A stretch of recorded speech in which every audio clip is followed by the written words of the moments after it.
So I'm going to do a craft today to do a example door decoration or just a general craft.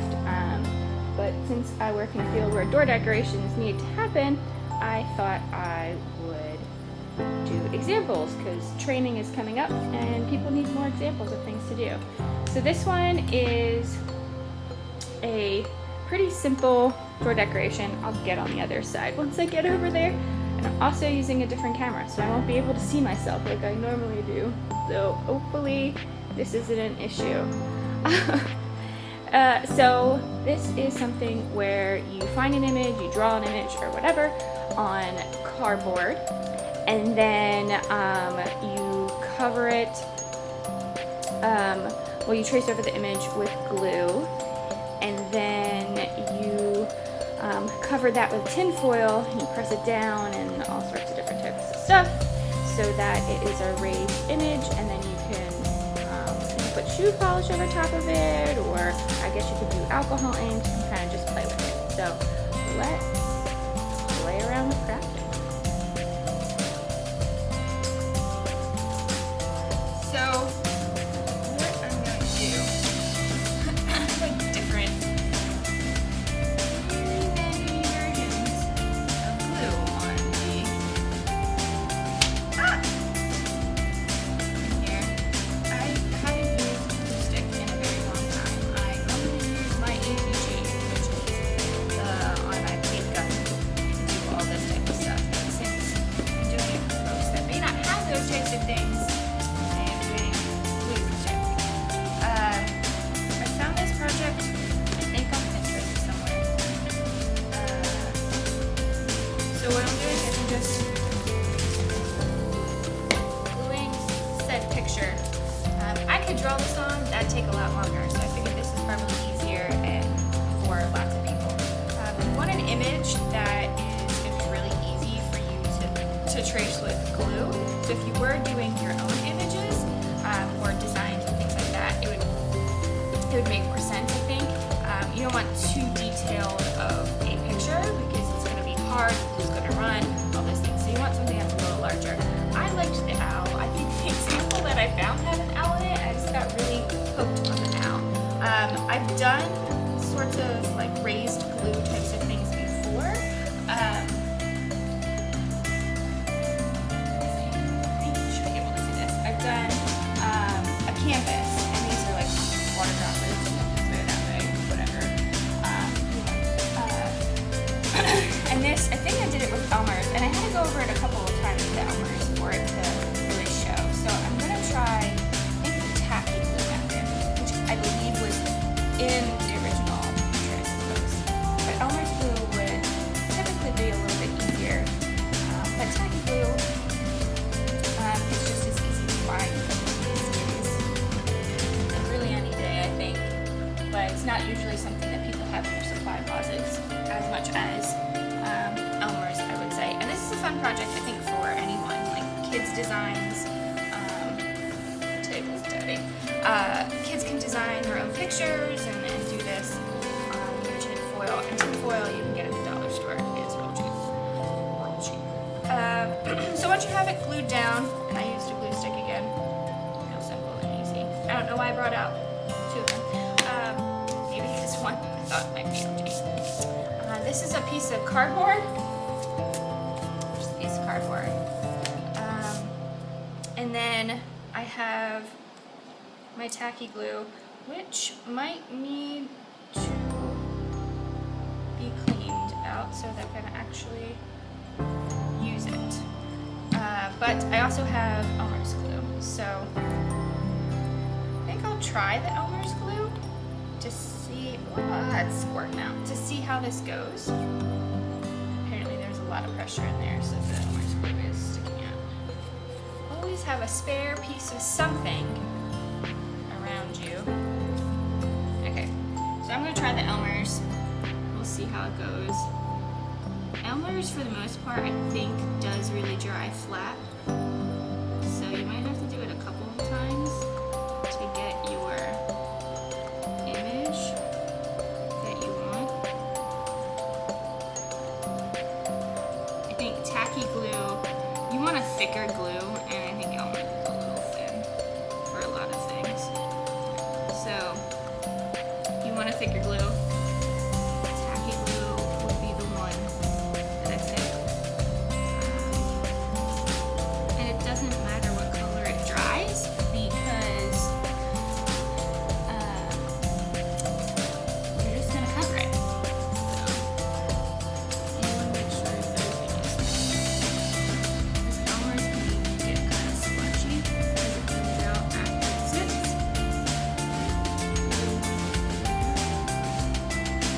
And you might not be able to get all the specific details that you want, but you can play with that.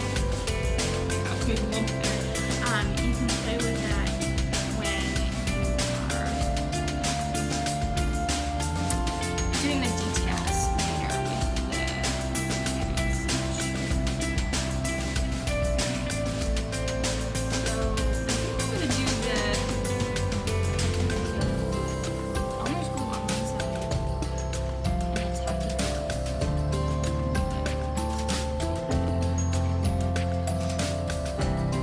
It's not really one side, it's a little. I don't know how long this glue takes, but it takes a fair amount of time. I will count how long that takes though. So I am going to finish doing the glue and add on this tacky glue on the other side to see how that dries, and I will be back. Ooh, I just moved my camera. Okay, so something you need to know about my videos. I'm not super crazy technical, and I'm probably not going to edit all of the blunders and goofs that I make. I don't really edit too much. Okay, so I figured out that definitely the tacky glue is the better way to go. Tacky glue. It comes out thicker, stays better, doesn't do this drip thing that the Elmer's is doing. But this is going to be special. So you can see the tacky glue is over here, and then the Elmer's is over there. My lighting is also being a pain in the ass too. Oh, I don't know if I can say that. What else? Pain in the butt. So yeah, I'm gonna leave this stuff out, and I'll put those details in when I have the tin foil over top, and I'm doing that. And then I may leave some details out on the wood as well that's down here. So yeah, that's kind of the update, and now I need to go clean up this little splotch up here because that's just mayhem and ridiculousness. So I put all the glue on. I did end up adding some of the glue to here. Lighting in my house is getting worse and worse apparently. So you can kind of see that a little bit better. I think, it's starting to dry, so the Elmer's is going to dry clear. The tacky glue is going to probably take the longest to dry. I'm going to figure out how long that really takes, and then I'll do the foiling over top and play around with that, and I'll record it, obviously. I guess this is coming out more as a blog than it is a tutorial on how to do things, but this is just kind of like a Pinterest find, here's something that you can try type of thing. So we'll see how that goes. If you have any tips on how to make sure that you don't lose the cap to your tacky glue, put that down in the box below. I am on the struggle bus with that because I just had to throw mine out because it was just darn solid. And if you do lose your cap, what do you do to cover it so that you don't waste the whole bottle of the glue? Because that seems to happen to me a lot by accident, or because I let someone borrow it. So any suggestions, let me know.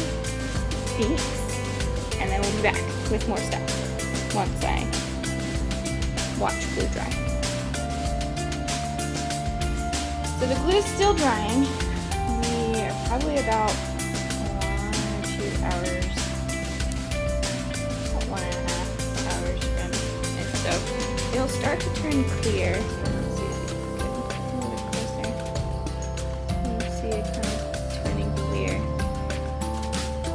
I've noticed that definitely the Elmer's works. You get a bump, but I think with the tacky glue, it's just a thicker bump. And I assume you would want the thicker bump, but Elmer's would work just fine. So while I'm still waiting for the glue to all turn clear, because if I push the foil on top of it, I'm pretty sure I'm going to squirt out what isn't dried underneath of here.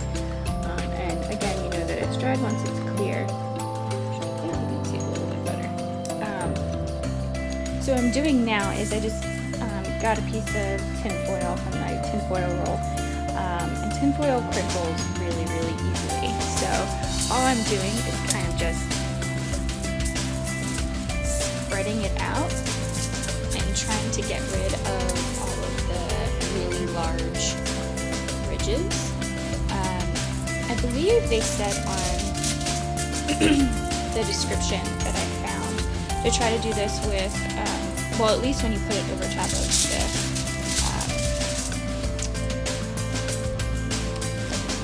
picture, that's what it's called, to do it with a paper towel, because your fingers are more likely to rip the foil, which I thought was interesting. Other side of the foil is not so bad, but I'm still gonna try to kind of get a lot of the creases out of this. You don't need this big of a piece. It's just what I tore off. Yeah, just getting the giant crease marks out of the foil so it's not as crinkly on the image. That's kind of where we are now. More to come. Okay, so the glue is fairly dried, or completely dried, and then I cut out, I just measured around this, and then cut out the tin foil after like thinning it out, and I left some edging around it, and I used a glue stick to glue these edges down.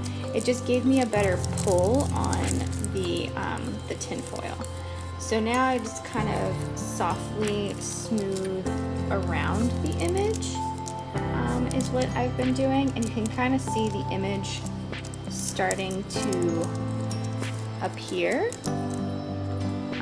But again, you have to be really careful, because I think oh no, that's just going against the glue edge. So you'll see it become a little bit more pronounced. It says to use a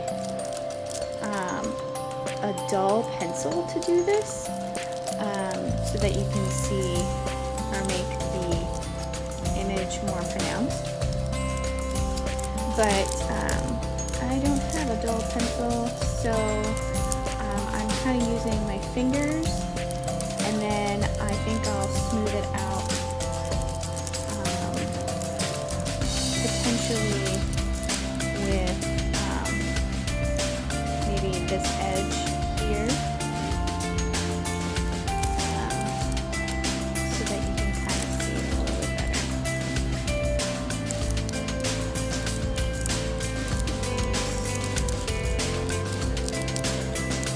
And here's where the eyeball is, and all those things. You just have to be careful, because I started doing that here. It will pick up any of the scribblings that you do. So you do that, and you're going to be giving texture to things. So smoothing out where everything is important first. So I'm learning.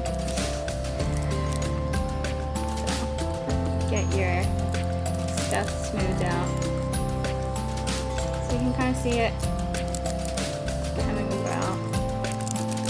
I probably should have. I mean, I have this image on my computer. I printed this off online. I found our coloring book page, and that is what I did.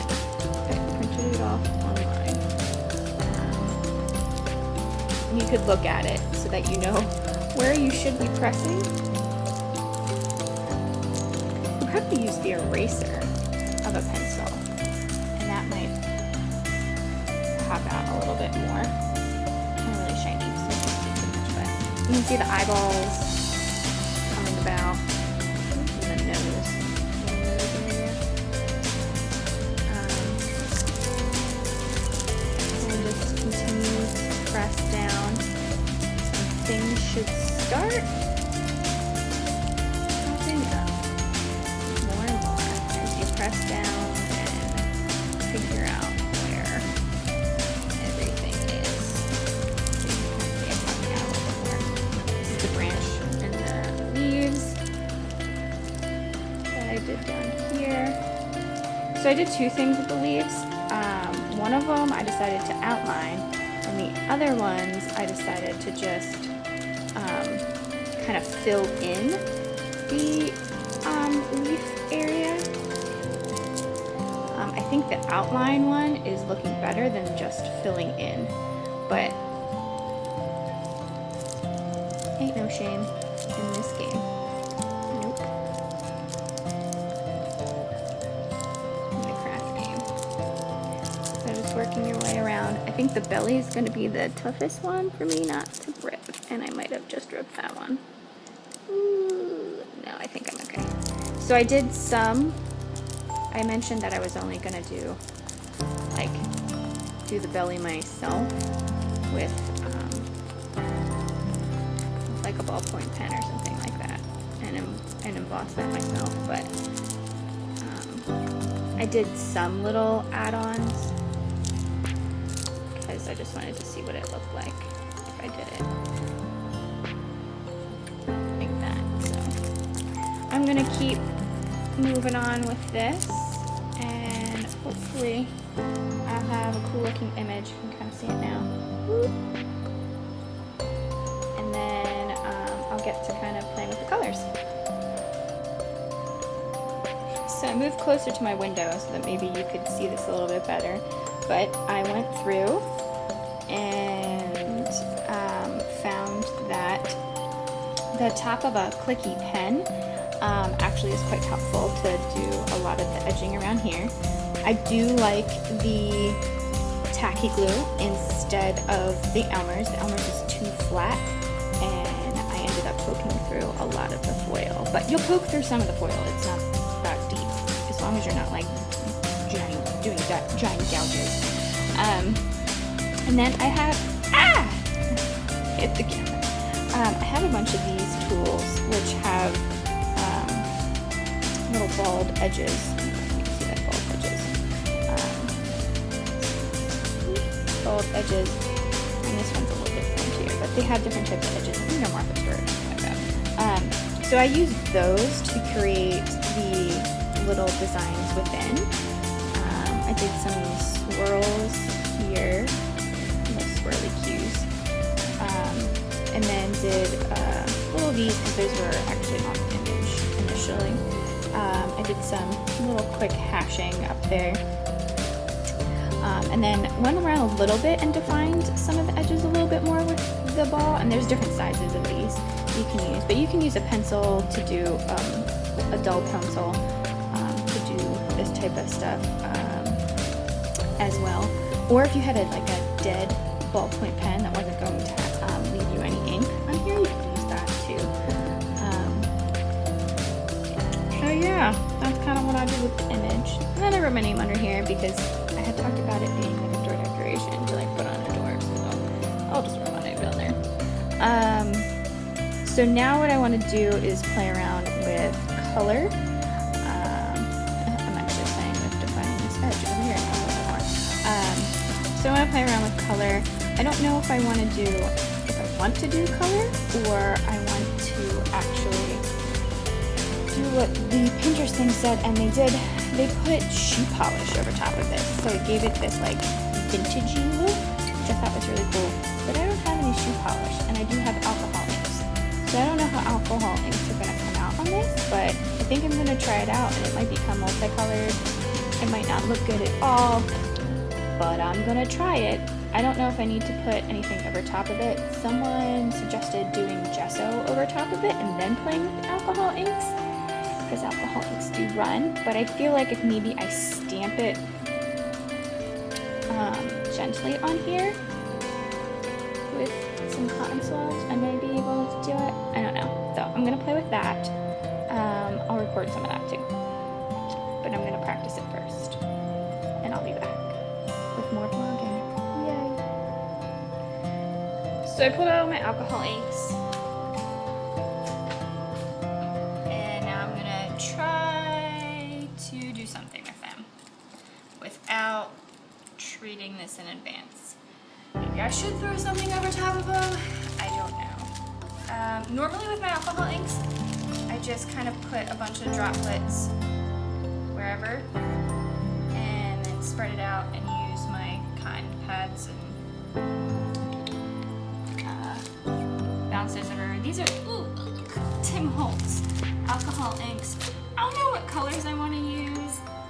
This is me just kind of playing with things, so I'm just gonna kind of test things out and see what happens. And I should probably shake them up.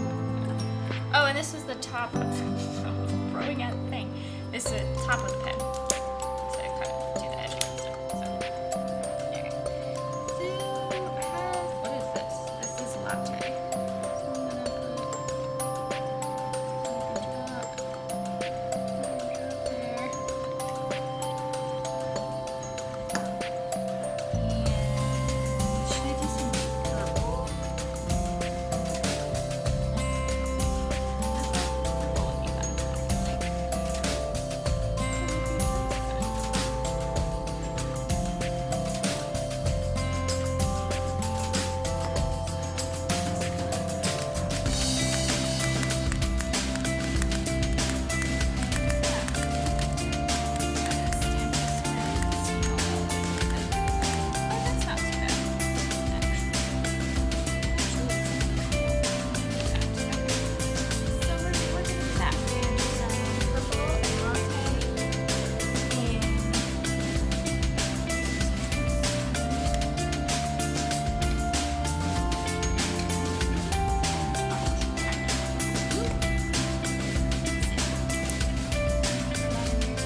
shoe polish, which is what the recipe actually called for.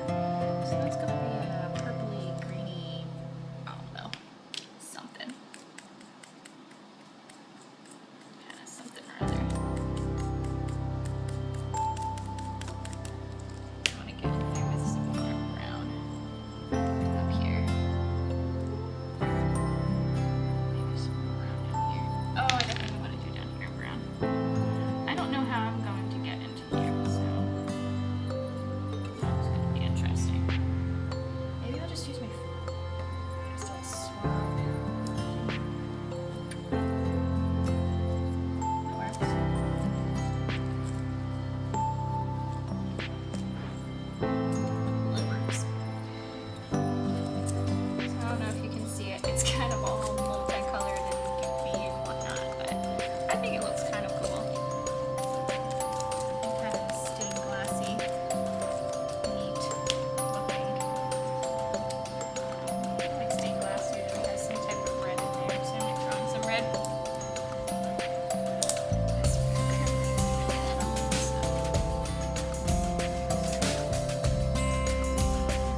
take away from the green that's already there. So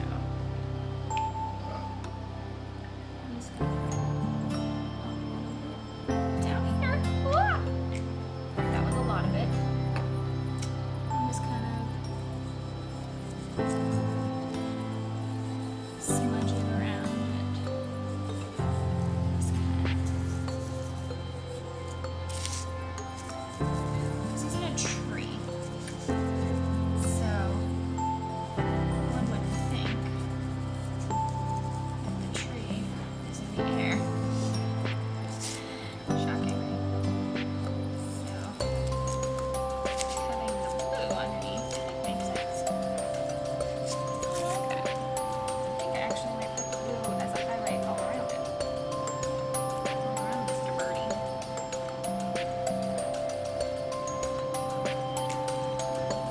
I'll just use the hat. All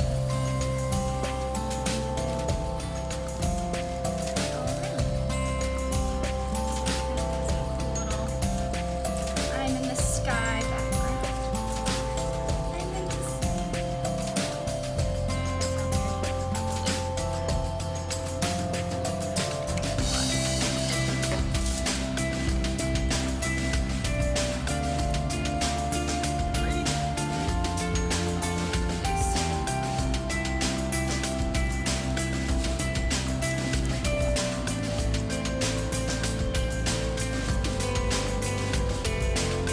Okay. So I'm gonna see what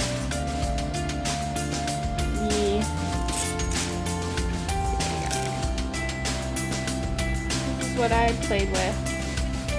I'm gonna see what the spritting on some alcohol onto here and see kind of how colors blend and what happens and all that stuff. So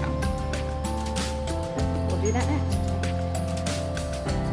I put some blending solution on it, and you can see that it takes away a lot of like the intense coloring and blends with the surrounding areas. So you can kind of see a little bit more of the definition of some things. I can show you kind of what it looks like when that happens. So I just did a drop like that, and you can see it just kind of takes the ink and blends it. And then I just kind of take my little stamper and stamp it out.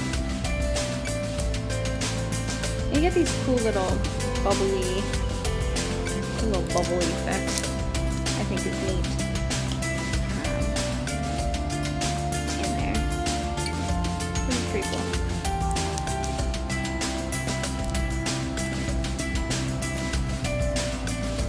Yeah, that's kind of what this is gonna look like. Like I said, I'll probably take, or I might do like googly eyes or something. I don't know. Be cool. I'm gonna take, I think, a black Sharpie and just define that a little bit more. This is kind of your Technicolor owl. You can add more, you can put ink back into it, whatever you want to do. And you can also, you know, color it with Sharpies if you want to. You can do standard colors. I kind of like doing multicolored things because I think they're cooler. But like I did with the wood down here, you can do the brown, and then you can do him all brown or all purple or whatever you want to do. And you just play with things. You don't need necessarily a fancy dauber and stuff like that. You could probably use just cotton swabs to do the same thing, but this is with alcohol inks again, which can be a little bit pricey, but you can get them from Michael's and pretty much any craft store or online. And these are the Tim Holtz brand Adirondack alcohol inks. I use these for coasters a lot. So there is this cool little decoration. Questions, comments, you can leave them below. You can follow me on social media. If you like this, I can try to do better at blogging, arts and crafts, but I can't guarantee how well that's going to go. You can follow me on social media, bball33. I'll have all those links down below, and I have a Pinterest and all that good stuff. So thanks for watching. I know this is pretty long. Sorry. Okay, bye.